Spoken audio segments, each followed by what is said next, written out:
আমরা সবাই জানি জলই হলো জীবন, কিন্তু জানেন কি শুধু জল খাওয়াই যথেষ্ট নয়, কীভাবে জল খাচ্ছেন সেটাও খুব গুরুত্বপূর্ণ। নমস্কার, আমার ইউটিউব আর ফেসবুক চ্যানেলে আপনাদের স্বাগতম। শুরু করছি আজকের বিষয়। অনেক মানুষ মনে করেন যত বেশি জল খাবেন তত বেশি সুস্থ থাকবেন, কিন্তু বাস্তবে কিছু ভুল অভ্যাস শরীরের ওপর নেতিবাচক প্রভাব ফেলতে পারে। আজকের ভিডিওতে আমরা জানব জল খাওয়ার কিছু সাধারণ ভুল আর এর পেছনে বৈজ্ঞানিক কারণ এবং সঠিকভাবে জল খাওয়ার উপায়। ভিডিওটি শেষ পর্যন্ত দেখুন আর প্লিজ ভিডিওতে একটা লাইক করে দেবেন যাতে ইউটিউব অ্যালগোরিদম আমাদের সাহায্য করে, আর একটা সাবস্ক্রাইব করতে ভুলবেন না। আর আপনার কিছু জিজ্ঞাসা থাকলে কমেন্ট বক্স খোলা আছে, কমেন্ট করবেন। আমাদের প্রথম এবং সবচেয়ে সাধারণ ভুল হলো দাঁড়িয়ে জল খাওয়া। ব্যস্ত জীবনে আমরা প্রায় দাঁড়িয়ে বা হাঁটতে হাঁটতে জল খেয়ে নিই, কিন্তু বিজ্ঞান কি বলে? যখন আমরা দাঁড়িয়ে জল খাই তখন জল কোনো বাধা ছাড়াই খুব দ্রুত গতিতে সরাসরি আমাদের পরিপাকতন্ত্র বা ফুড পাইপ দিয়ে নেমে যায়। এর ফলে জলের গতিবেগ বেশি থাকায় তা কিডনি বা পরিপাকতন্ত্রে ছাঁকন প্রক্রিয়া, যেটাকে বলে ফিল্ট্রেশন প্রসেস, বাধা দেয়। এছাড়া দাঁড়িয়ে জল খেলে আমাদের শরীরের স্নায়ুগুলো উত্তেজিত থাকে এবং শরীরের ফ্লুইডের ভারসাম্য নষ্ট হয়। দীর্ঘদিন ধরে দাঁড়িয়ে জল খাওয়ার অভ্যাস করলে হাড়ের জয়েন্টগুলোতে তরল পদার্থ বা ফ্লুইড জমে গিয়ে বাতের ব্যথা বা আর্থারাইটিসের ঝুঁকি বহু গুণ বাড়িয়ে দেয়। তাই আয়ুর্বেদ এবং আধুনিক বিজ্ঞান উভয়ই বসে শান্তভাবে জল খাওয়ার পরামর্শ দেয়। এবার আসি ভুল নম্বর 2, একসাথে অনেক জল খেয়ে ফেলা। অনেকেই সকালে ঘুম থেকে উঠে 1 লিটার বা তারও বেশি জল একবারে খেয়ে ফেলেন। বৈজ্ঞানিকভাবে আমাদের কিডনি প্রতি ঘন্টায় নির্দিষ্ট পরিমাণ জলই কার্যকরভাবে বের করতে পারে। খুব অল্প সময় অতিরিক্ত জল খেলে রক্তে সোডিয়ামের মাত্রা কমে যেতে পারে, যাকে হাইপোন্যাট্রেমিয়া বলা হয়। আর এর ফলে মাথা ঘোরা, বমি ভাব, দুর্বলতা, এমনকি গুরুতর ক্ষেত্রে খিঁচুনিও হতে পারে। তাই একসাথে অনেক জল না খেয়ে ধীরে ধীরে পান করা ভালো। ভুল নম্বর 3 হলো তৃষ্ণা না লাগলেও জোর করে অতিরিক্ত জল খাওয়া। সোশ্যাল মিডিয়ায় প্রায়ই দেখা যায় প্রতিদিন 5-6 লিটার জল খেতেই হবে, কিন্তু সবার শরীর তো এক নয়। জলের প্রয়োজন নির্ভর করে আপনার বয়স, আপনার ওজন, আবহাওয়া কি, শারীরিক পরিশ্রম এবং স্বাস্থ্যগত অবস্থার উপর। বিশেষ করে chronic kidney disease, heart failure বা লিভার ডিজিজ থাকলে অতিরিক্ত জল ক্ষতিকর হতে পারে। তাই এক নিয়ম সবার জন্য, এই ধারণা ভুল। পরের ভুল, খাবারের সময় অতিরিক্ত জল খেয়ে নেওয়া। খাওয়ার সময় নিয়ম হচ্ছে অল্প জল খাওয়া, এটা নিরাপদ, কিন্তু অনেকেই খাবারের মাঝখানে বা শেষে 3-4 গ্লাস জল একেবারে খেয়ে ফেলে।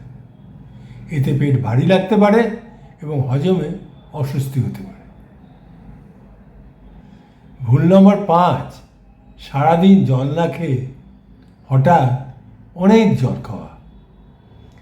অফিসে বা কাজে ব্যস্ত থাকার কারণে অনেকেই ঘন্টার পর ঘন্টা জল খান না, তারপর একসাথে 2-3 গ্লাস জল পান করে নেন।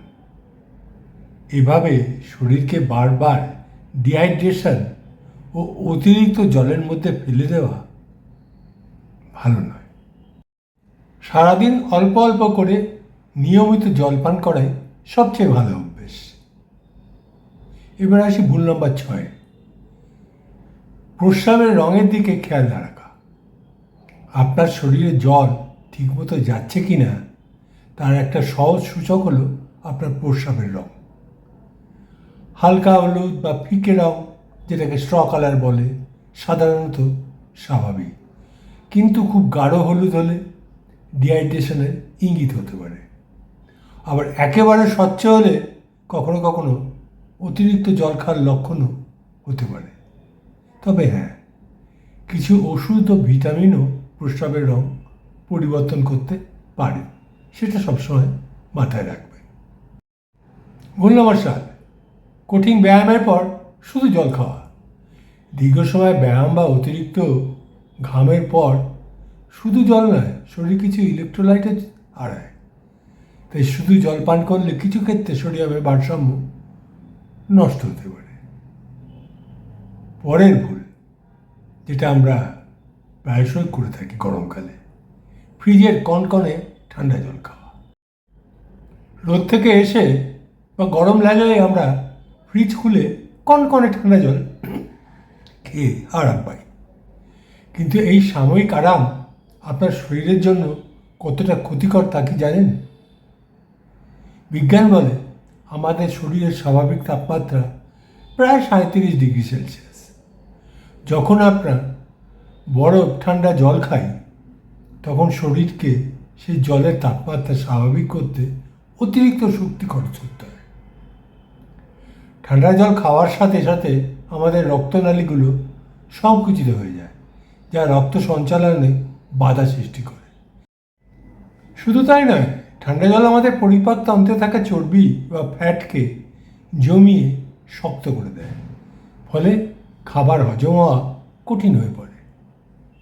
এছাড়া এটি আমাদের ভেগাস নার্ভকে উদ্দীপিত করে হৃদস্পন্দন বা হার্ট রেট সাময়িকভাবে কমিয়ে দিতে পারে এবং টনসিল বা ঠান্ডার সমস্যা বাড়ায়। তাহলে সমাধান, সবসময় রুম টেম্পারেচারের জল অথবা হালকা কুসুম জল খাওয়ার চেষ্টা করুন।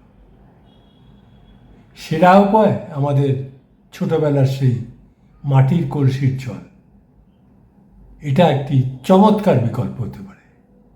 আর সবচেয়ে গুরুত্বপূর্ণ ব্যাপার হলো সিকেডি রোগী, হার্ট ফেলিওর রোগী এবং লিভারের রোগীদের ডাক্তার এবং ডায়েটিশিয়ানের মত অনুযায়ী জল পান করা উচিত।